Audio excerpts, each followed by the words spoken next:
brought you and your husband Bill to West Virginia? The music, primarily, and the land, the country. We wanted to settle down somewhere where we could afford to settle down. And a lot had to do with the music, though. How did you choose the state, and how did you choose Grant County? Well, West Virginia was just a place that I wanted to come to for years, so we planned a trip down and came and fell in love with it. And Grant County was where we ended up getting a job, so that's how we ended up in Grant County. We originally started out working for the mental health center there, operating a group home for mentally retarded adults. So that's what brought us to Grant County. And what have you been doing?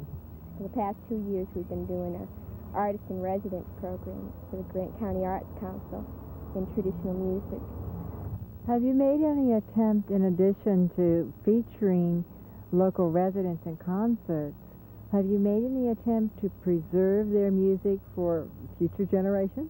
As a matter of fact, with the assistance of West Virginia University Library, we borrowed their tape recorder and did an extensive taping project. We taped 9 of our local musicians, about 5 fiddlers, a couple of banjo players, a ballad singer, and a woman who sings hymns on a parlor organ.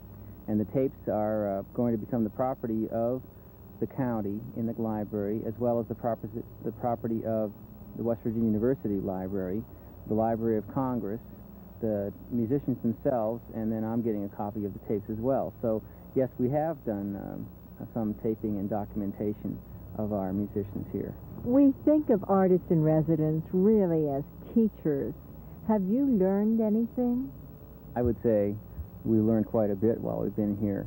Of course, we've learned quite a bit about the music, but I think we've also learned about the people who play the music and really where the music comes from and what it means to them, because the folk music is really contextual. You can't enjoy it actually outside of the context in which it comes from. In other words, you learn from farmers, and you learn from rural people, and you learn from people with a simple lifestyle who found a joy in this kind of music. So you're really learning a whole lot more than simply songs and tunes. You're learning a whole way of life, I think. Where did you learn going down to town? Well, I think we learned that from Mr. Pennington up here in Mount Storm. We learned the piece that we played on the hammer dolls, and there was also a piece that Mr. Pennington taught us.